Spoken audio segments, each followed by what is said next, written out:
All right, welcome back to another episode of the Collectible Group Chat. And today we're going to dive into the King of the Hill reboot. Now, this has got me really excited because I've been a King of the Hill fan pretty much my entire life. And there's a lot to unpack here. So before we get started, make sure to grab a beer just like Hank Hill would, and let's get into it. So first things first, you know, before we dive into the actual reboot, let's talk about why this is such a big deal. And that being, let's talk about King of the Hill itself. So, King of the Hill was a show that was created in 1997 by Greg Daniels and Mike Judge, riding on the success of Beavis and Butthead. Mike Judge created this show, King of the Hill, with a character that was also based off of a character that was also in the Beavis and Butthead series. It's blanking on his name, but the character in that show was very similar to Hank Hill. Even the wife looked pretty similar to Peggy in the Beavis and Butthead series. So they decided to make a show based on that character with Hank and Peggy Hill. Now, this show, again, ran from 1997 to 2010, was very popular, rivaled The Simpsons, was on the same network. It touched on a lot of different issues, whether it be political, social, very heartfelt, things of that nature, and it was clearly very successful. The show was canceled in 2010 and replaced by the Cleveland show. Thanks, Fox. That was a great idea. And as you all know, Cleveland show did not do well. I don't even think it lasted 5 seasons. And after King of the Hill was canceled, it got moved on to syndication services such as like Adult Swim, as well as streaming services such as Netflix and Hulu. And thanks to syndication streaming, King of the Hill became a cult classic. And because it became a cult classic, and Mike Judge being interested in, reviving his early successes, he recently did a Beavis and Butthead reboot. He decided to do a King of the Hill reboot, and in January of 2023, Hulu announced that King of the Hill would be coming back.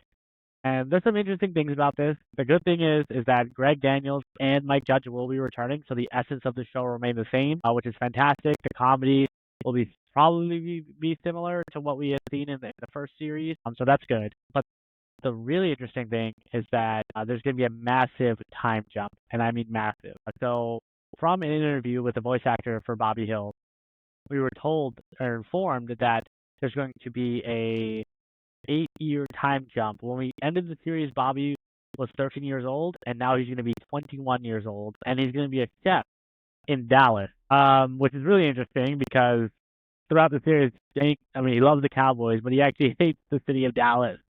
I think it's a rundown city. And what's cool is that, Bobby was always known for doing stand-up comedy and growing and trying to be a comedian, but then in the final episode, the series finale, believe it's called To Sirloin with Love, we see that Bobby has a knack for identifying the various parts of a cow when it comes to the beef and cooking the beef and things of that nature. And Hank and Bobby finally share something that they have in common, and that's been a common theme of the entire show, where they just didn't have anything in common and ended up both liking beef and cooking beef, and that's how they end the show.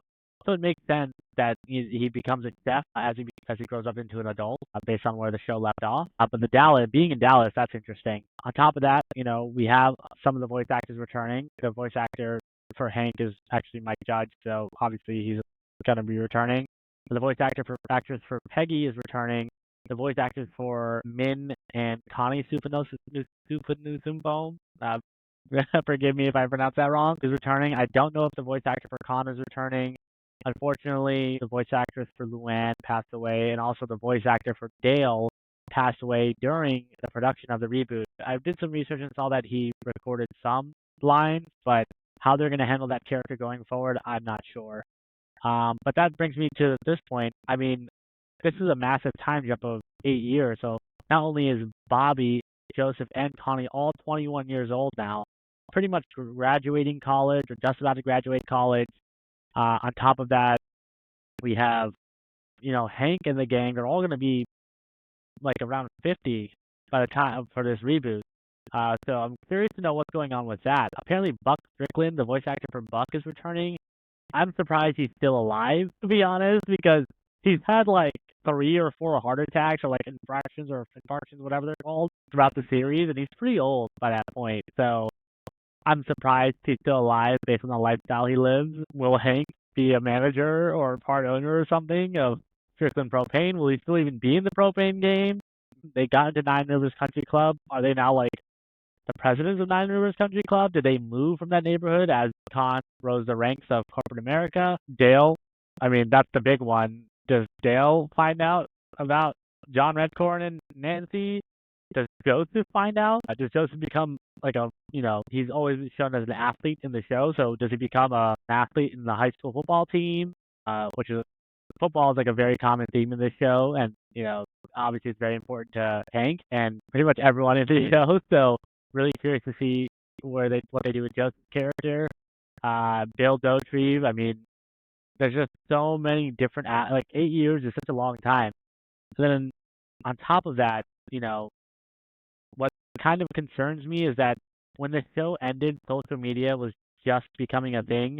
I believe that they had one episode around MySpace. I mean, how are they going to handle that now? Obviously, they're going to put the setting. They're going to, oh, well, not obviously. They're going to put the show in a modern setting, so everyone's going to have smartphones. Even though the show ended in the mid to late 2000s, and smartphones weren't really a thing, believe it or not, at that time. God, it feels so long ago. It's going to be interesting to see how they handle how different the society is. To be honest, everyone has smartphones and social media, and when they ended the series, Obama was still in his first term as president. Can you imagine how much? Like, just think about how much has changed since then. Just how they're gonna handle that, I have no idea. And yeah, I mean, all in all, though, I am actually really excited for the reboot. I think it's gonna do really well.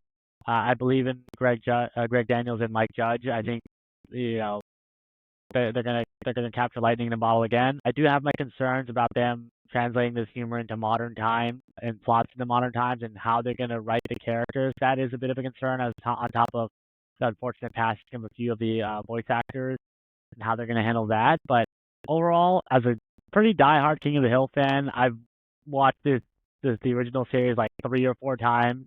I remember when I was dating my wife, I showed her the series, and I'll never forget the smile she had on her face. And when she first heard Boomhauer speak, she loves the series. Her whole family loves the series. My whole family loves the series. Yeah, let me know your thoughts. Let me know what your concerns are, what you're for the series, what you're most excited about. Hit me up on Twitter. Leave a comment below. Make sure to like and subscribe. And yeah, we'll get on to the next video.